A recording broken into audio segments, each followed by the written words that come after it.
Бодогчтой манай хөтөлбөр зочны цагаар үргэлжилж байна. Студиуд Улсын их хурлын гишүүн Зандаг хүүгийн энхолд хүрэлцээрээд байна. Ингээд үзэгчдийнхээ өмнөөс энхолд гишүүн танд тэнээрээ мэндийг хүргье.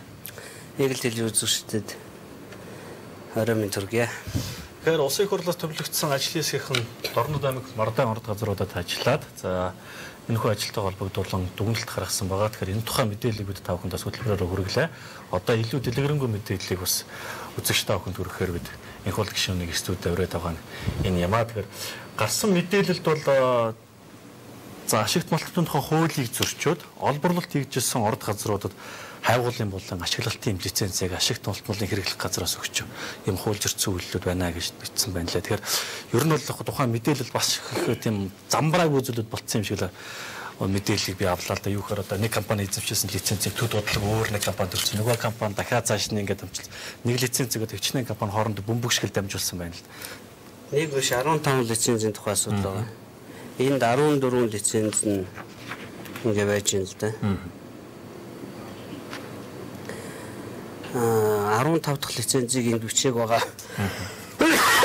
Яг бол тэр нь бас хууль ёсны дагуу олгогдсон байгаа. Гэхдээ бас ярихаар юм байгаа л да. Энэ харах уу тий. Яагаад энэ бүх лиценз 14 лицензийг 15-аас 14 лицензийг хууль бус гэж юм нэхэр одоо ингээ олборлолт явуулж исэн уурхай байж л дээ. Түүх нь бол 1971 оноос эхэлсэн байгаа.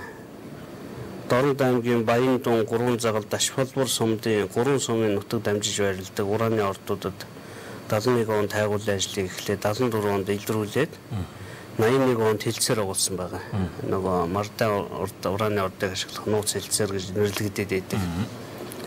Тэгээд 88-аас 95 онд 510 мянган тонн хөдөр олборсон. За тэгээд ер нь бол ашигт малтмалын аль ч хуулиар олборлолт явуулж исэн газар хайгуулын лиценз өгөх хориотой байдаг. Одоо бид нар энэ ширээгээр чи одоо лиценз өгдөг хүн байлаа гэж бодоход энэ ширээнд дор би одоо энэ гар утсаа хийчлээ шүү дээ. Чи энийг бол мэдчихэж байгаа байхгүй юу? Энэ гар утасны байрлалыг. Хайгуулын лиценз энэтэй яг адилхан. Ийм том талбай дээрээс нь харахаар юу ч харагдахгүй шүү дээ.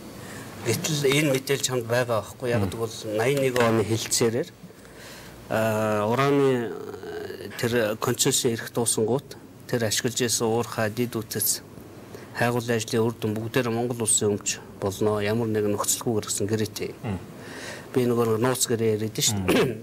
90 оноос хойш ил болсон л да.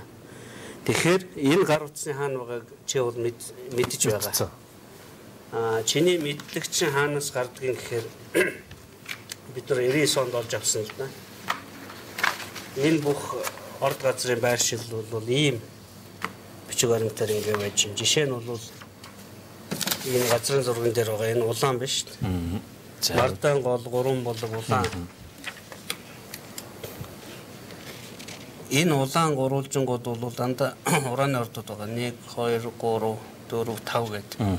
Энэ 5 орд дээр хайгуул хийсэн ажлын үр дүн бол энэ шиг юм цаасаар манад ирээд баталгаажсан байгаа.